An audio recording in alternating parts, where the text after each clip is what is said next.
Emission.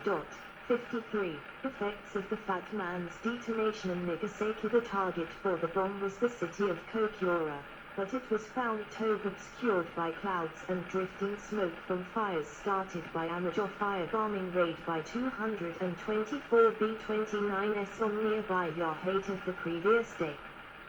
This covered 70% of the area over Kokyura, obscuring the aiming point. 3 bomb runs were made over the next 50 minutes, burning fuel and repeatedly exposing the aircraft to the heavy defenses of Yohate, but the bombardier was unable to drop visually.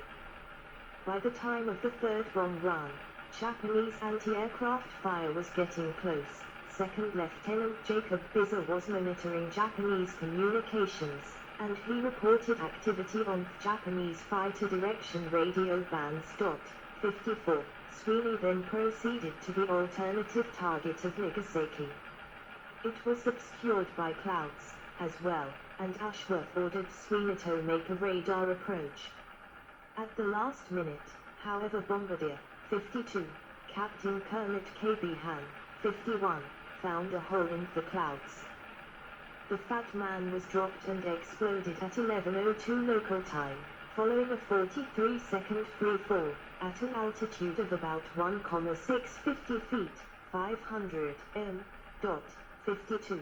There was poor visibility due to cloud cover, and the bomb missed its intended detonation point by almost 2 miles, so the damage was somewhat less extensive than that in Hiroshima. An estimated 40,000 people were killed outright by the bombing of Nagasaki. A total of 80,000 fatalities resulted, including from long-term health effects, the strongest of which was leukemia, with an attributable risk of 46% for bomb victims. 55. Others died later from related blast and burn injuries, and hundreds more from radiation illnesses from exposure to the bomb's initial radiation. 56. Most of the direct deaths and injuries were among munitions or industrial workers. 57. Mitsubishi's industrial production in the city was also severed by the attack. The dockyard would have produced at 80% of its full capacity within 3 to 4 months. The steel works would have required a year to get back to substantial production. The electric works would have resumed some production within 12 months and been back at capacity within 6 months, and the arms plant would have required 15 months to return to 60 to 70% of former capacity. The Mitsubishi Urakami Ordnance Works, which manufactured the Type 91 torpedoes released in the attack on Pearl Harbor, was destroyed in the blast. 57. 58. Post-war development. Crossroads Baker, 23 kilotons. After the war, 2Y-1561 Fat Man bombs were used in the Operation Crossroads nuclear tests at Bikini Atoll in the Pacific. The first was known as Gilda after Rita Hayworth's character in the 1946 movie Gilda, and it was dropped by the B-29 Dave's Dream. It missed its aim point by 710 yards, 650 m. The second bomb was nicknamed Helen of Bikini and was placed without its tail fin assembly in a steel caisson made from a submarine's conning tower. It was detonated 90 feet, 27 m, beneath the landing craft USS LSM-60. The two weapons yielded about 23 kilotons, 96 TJ, each. 59. The Los Alamos Laboratory and the Army Air Forces had already commenced work on improving their design. The North American B-45 Tornado, Convair XB-46, Martin XB-48, and Boeing B-47 Stratojet bombers had bomb bays sized to carry the Grand Slam, which was much longer but not as wide as the Fat Man. The only American bombers that could carry the Fat Man were the B-29 and the Convair B-36. In November 1945, the Army Air Forces asked Los Alamos for 200 Fat Man bombs, but there were only 2 sets of plutonium cores and high explosive assemblies at the time. the Army Air Forces wanted improvements to the design to make it easier to manufacture, assemble, handle, transport, and stockpile. The wartime Project W-47 was continued, and drop tests resumed in January 1946. 60 Sandstone yoke, 49 kilotons, utilized on newly designed levitated pit to increase yield efficiency. The Mark III Mod 0 Fat Man was ordered into production in mid-1946. High explosives were manufactured by the Saltwells pilot plant, which had been established by the Manhattan Project as part of Project Camel, and a new plant was established at the Iowa Army Ammunition Plant. Mechanical components were made or procured by the Rock Island Arsenal. Electrical and mechanical components for about 50 bombs were stockpiled at Kirtland Army Airfield by August 1946, but only 9 plutonium cores were available. Production of the Mod 0 ended in December 1948, by which time there were still only 53 cores available. It was replaced by improved versions known as Mods 1 and 2, which contained a number of minor changes, the most important of which was that they did not charge the X-unit firing system's capacitors until released from the aircraft. The Mod 0s were withdrawn from service between March and July 1949, and by October they had all been rebuilt as Mods 1 and 2. 61 Some 120 Mark III Fat Man units were added to the stockpile between 1947 and 1949.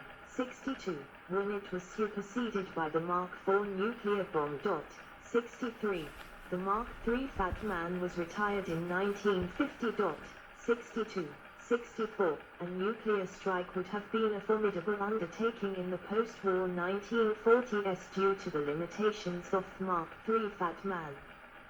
The lead-acid batteries which powered the fusing system remained charged for only 36 hours, after which they needed to be recharged. To do this meant disassembling the bomb. Armed recharging took 72 hours. The batteries had to be removed in any case after 9 days or they corroded. The plutonium core could not be left in for much longer, because its heat damaged the high explosives. Replacing the core also required the bomb to be completely disassembled and reassembled. This required about 40 to 50 men and took between 56 and 72 hours, depending on the skill of the bomb assembly team. And the Armed Forces Special Weapons Project had only 3 teams in June 1948. Espionage information procured by Klaus Fuchs, Theodore Hall, and David Greenglass led to the first Soviet device RDS-1, above, which closely resembled Fat Man even in its external shape. The only aircraft capable of carrying the bomb were Silver Plate B-29s, and the only group equipped with them was the 509th Bombardment Group at Walker Air Force Base in Roswell, New Mexico. They would first have to fly to Sandia Base to collect the bombs, and then to an overseas base from which a strike could be mounted. 65 In March 1948, during the Berlin blockade, all the assembly teams were in Inaiwatak for the Operation Sunstone test, and the military teams were not yet qualified to assemble atomic weapons. 66 In June 1948, General Omar Bradley, Major General Alfred Gruenther and Brigadier General Anthony McAuliffe visited Sandia and Los Alamos to show them the special requirements of atomic weapons. Gruenther asked Brigadier General Kenneth Nichols, "When are you going to show us the real thing? Surely this laboratory monstrosity is not the only type of atomic bomb we have in stockpile." 67 Nichols told him that better weapons would soon become available. After the astonishingly good results of Operation Sunstone were available, stockpiling of improved weapons began.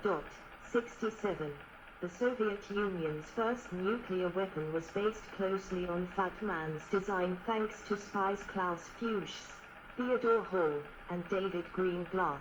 who provided them with secret information concerning the Manhattan Project and Fat Man. It was detonated on the 29th of August, 1949 as part of Operation First Lightning. 68, 69, 70, notes. Hodgson et al. 1993, pp. 42-44. Hodgson et al. 1993, p. 55. Nichols 1987, p. 64. Nichols 1987, pp. Yes, let's stop the video and go to bed. It's 10:30, so I will upload. I'm sleepy. I like to go to bed.